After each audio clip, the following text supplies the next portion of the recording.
정동찬 79세입니다. 지금 전라남도 순천시 상사면 쌍지리 운곡이란 마을에서 태어났습니다.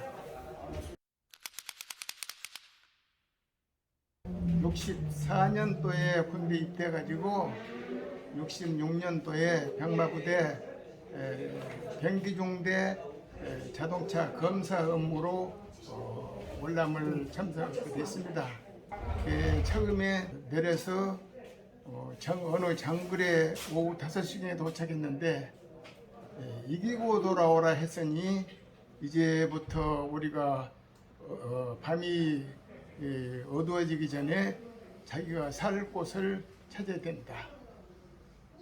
그래서 거기서 어떤 생각을 했냐면 어두워지면 어디서 페트병 총알이 날아올지 모르니까 내가 만약 죽으면 땅속에라도 묻혀야겠다. 그런 생각으로 꽃갱이로 막 파헤쳤지만은 그 정글은 오랫동안 그 싸움을 했던 바닥이라 나무가 굵어서 찍어지질 않아요. 손이 피가 나도록 찍어 놓고 내가 감춰지느냐 하고 들어가 보면 아직도 부족해. 다 그런 입장에서 파고 있으니까 어두워졌습니다. 이제 동작 그만 하는데도 여기저기서 딱딱 소리가 나요. 걔 가보면 왜 파느냐. 만약 총 쏘면 땅에 묻혀지질 않으니까 더 파고 싶다. 서로 상사와 부하 간의 인간적인 전으로서 서로 눈물을 흘리면서 그날 밤을 지내고 쭉 했습니다. 그 뒤에 방공호를 파고 지냈고 그 뒤에는 이 자동차 검사 업무를 대응하기 위해서 우선 내가 살아야 되니까 철조망을 치고 800m 앞에 가서 저녁으로 장거리 잘 섰는데 오후 5시경에 딱 가가지고 거기에서 어두워지면 딱 행동을 해서 딱 숨은 뒤날 아침에 일어날 때까지는 절대 움직일 수가 없습니다. 맞아 죽을지 모르니까. 그때 만약에 이상이 생겨서 공포타임이 떴다 그러면은 크레모와 지뢰가 쏘고 캐르바 50이 쏘고 하기 때문에 도저히 거기서 살아날 수 없는 그런 위치입니다. 아침에 날이 새고 보면은 이제 살았구나 하고 다시 돌아오고 하는데 하루는 비가 너무 많이 와가지고 움직일 수가 없으니까 논밭에서 누웠다가 옆으로 움직이니까 그대로 움직여 있다가 아침에 나서서 보니까 반쪽은 흙탕물로 젖어 있고 반쪽은 그대로 있고 오늘 또 내가 살았구나 이렇게 해서 지나오면서 이제 우리가 구축할 수 있는 병기부대 터전을 만들었다가 그 뒤에 이제 지원 업무를 시작하게 됩니다. 일개 연대가 작전을 시작하면은 그 전날 가서 자동차 검사를 해줘야 됩니다. 그 검사가 약 일개 연대에 약 90대 정도 되는데 그걸 검사원 3명과 제가 반장이 되어가지고 검사를 하는데 약 한 90분 정도에서 다 해줘야 됩니다.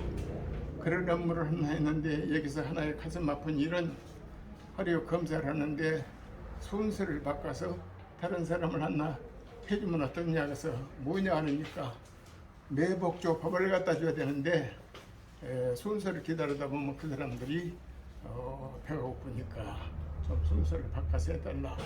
그래서 순서를 바꿔서 먼저 해줬습니다. 한 20분 있다가 들어온 비보고 왔어요. 그 차가 배트공 산에 맞아서 운전수가 죽었다 입니다. 그러면 그 원칙을 지켜서 차라리 검사를 해주지 않았으면 그 병사가 죽지 않았을 것이냐. 지금까지도 가슴 아픈 일입니다. 그래서 월남전에서 정말 이게 총을 들고 베트공과 같이 맞서서 싸운 사람들도 너무 힘들었지만 그래서 그 작전을 끝나고 이 사람들이 휴양소에 왔을 때 제가 그 휴양소를 가봤습니다. 그 눈동자가 빨갛니 뒤집어졌어요. 진짜 눈물이 나왔습니다. 그런 것을 보고 지금도 혼했습니다. 그런데 이렇게 해서 일군 우리 대한민국이 오늘에 와서 사실 베트남 참전자에 대한 너무나도 냉대가 있는 것 같아서 가슴 아픕니다. 이걸 생생내려는 것이 아니고 우리가 국가와 민족을 위해서 해왔으니까 우리 후손들이 무엇인가 본을 받아서 국가와 민족을 위해서 기꺼이 내 목숨을 바치겠다 이런 각오를 설 수 있는 그런 교육장으로 각종체를 이용해서 해줬으면 하는 것이 바람입니다. 이상입니다.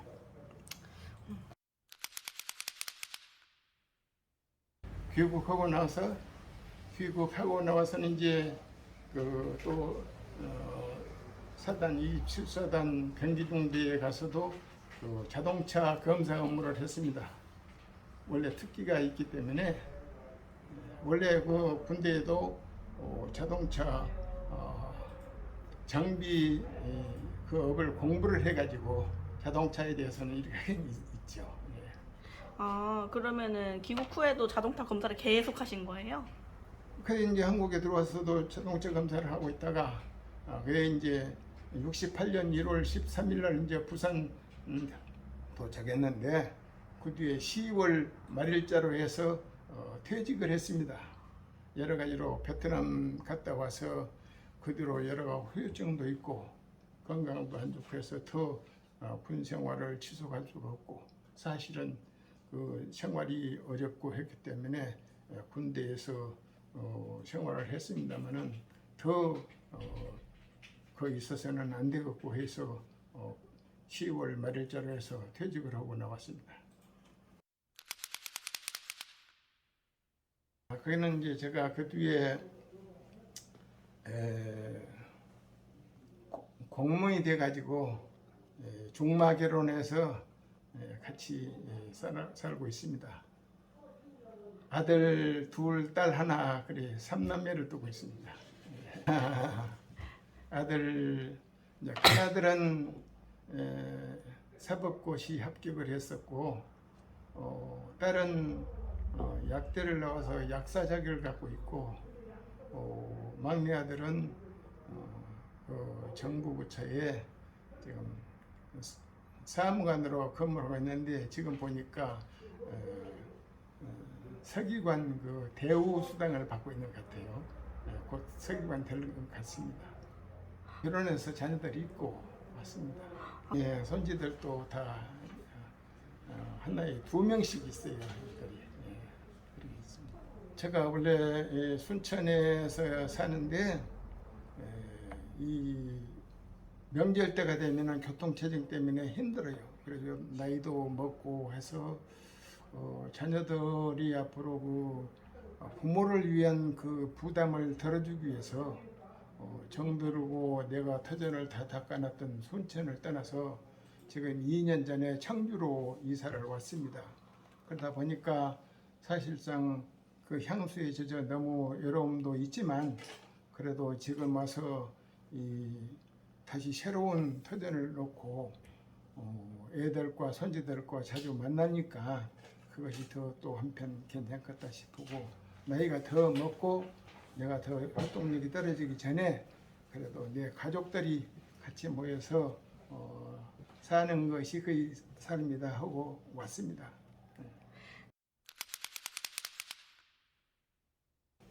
제가 원래 이제 서예 활동도 했고 국악 관계도 했었고 했습니다만은 여기 와서는 아무것도 없습니다.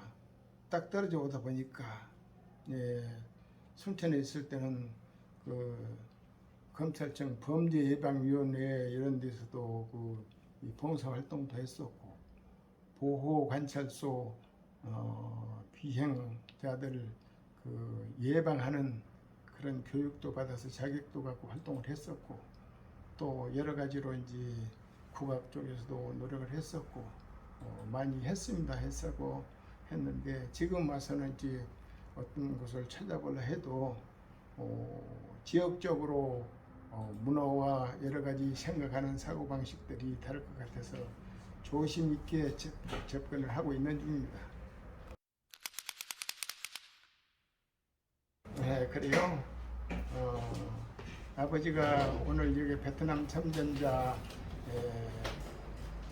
지도 만드는 곳에 나왔다.